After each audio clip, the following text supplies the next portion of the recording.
പ്രതിപക്ഷ നേതാവിനെ സംബന്ധിച്ചും കോൺഗ്രസിനെ സംബന്ധിച്ചും ഈ നിലയിലുള്ള ഇപ്പോൾ പ്രതിപക്ഷ നേതാവ് ഇങ്ങനൊരു ആക്ഷേപം ഉയർത്തിയതിൽ അദ്ദേഹത്തെ ഞാൻ വലിയ ഒരു തെറ്റു പറയുന്നില്ല. കാരണം അദ്ദേഹത്തെ സംബന്ധിച്ച് മുഖ്യമന്ത്രിയുടെ പ്രസംഗങ്ങൾ അറിയുന്നതിന് വേണ്ടി അല്ലെങ്കിൽ അദ്ദേഹത്തിന്റെ പത്രസമ്മേളനത്തിൽ അദ്ദേഹം പറഞ്ഞ വാചകങ്ങൾ അറിയുന്നതിന് വേണ്ടി അദ്ദേഹം ആശ്രയിക്കാൻ സാധ്യതയുള്ള പ്രധാനപ്പെട്ട ഒരു മാധ്യമം നമ്മുടെ നാട്ടിൽ പ്രവർത്തിച്ചുകൊണ്ടിരിക്കുന്ന മീഡിയയാണ്.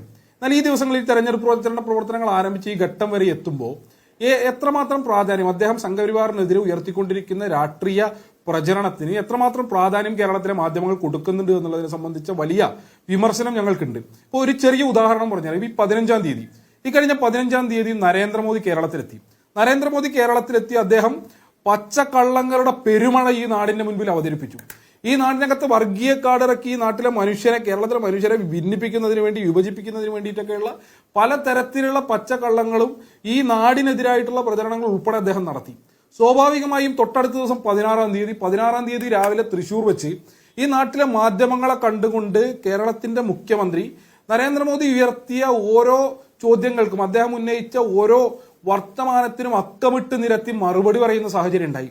എന്നാൽ കേരളത്തിലെ മുഖ്യധാര മാധ്യമങ്ങൾ ആ പത്രസമ്മേളനത്തോട് സ്വീകരിച്ച ഒരു സമീപനമുണ്ട്.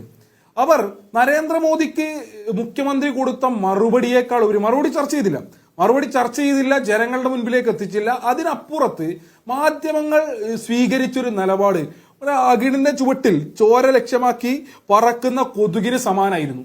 മാധ്യമങ്ങളുടെ 16-ാം തീയതിയിലെ വിഷയം മുഖ്യമന്ത്രി പ്രസ് മീറ്റ് നടത്തുമ്പോൾ അദ്ദേഹത്തിന്റെ മൈക്കിന്റെ സൗണ്ട് ഉണ്ടായിരുന്നില്ല എന്നുള്ളതാണ്. മുഖ്യമന്ത്രിയും മൈക്കും തമ്മിൽ പിണക്കം തുടരുന്നു എന്നുള്ളതായിരുന്നു കേരളത്തിലെ പ്രധാനപ്പെട്ട മാധ്യമങ്ങളുടെ അന്നത്തെ ദിവസത്തെ പ്രധാന ടൈറ്റിൽ. അതായത് ഉയരുന്ന രാഷ്ട്രീയം അന്ന്, അതായത് പ്രധാനമന്ത്രി ആക്ഷേപം ഉന്നയിച്ചതും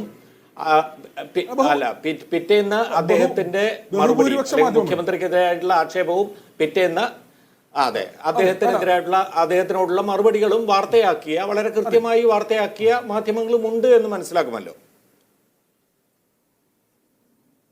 അല്ല, ഞാൻ അതിനകത്ത് മുഴുവൻ മാധ്യമങ്ങളും എന്ന് പറഞ്ഞില്ലല്ലോ. ഈ നാട്ടിലെ ജനാധിപത്യത്തിന്റെ 4-ാം തൂണാണ് തങ്ങളെന്ന് ആവർത്തിച്ചുകൊണ്ടിരിക്കുന്ന ബഹുഭൂരിപക്ഷം വരുന്ന മാധ്യമങ്ങളും സ്വീകരിച്ച സമീപനതായിരുന്നു. അതായത് ഒരു വലിയ രാഷ്ട്രീയ സമരത്തിന്റെ ഭൂമികയിൽ നമ്മൾ നിൽക്കുമ്പോൾ ഇന്ത്യ നിലനിൽക്കണോ വേണ്ടയോ എന്നുള്ള വളരെ സുപ്രധാനമായ ഒരു ചോദ്യം നമ്മുടെ മുൻപിൽ നിൽക്കുമ്പോൾ നമ്മുടെ നാട്ടിലെ ബഹുഭൂരിപക്ഷം വരുന്ന മാധ്യമങ്ങൾ സ്വീകരിച്ചൊരു സമീപനം ഞാനൊരു ഉദാഹരണം എന്നുള്ള നിലയ്ക്ക് പറഞ്ഞതാണ്. സ്വാഭാവികമായും ഈ നിലയിലുള്ള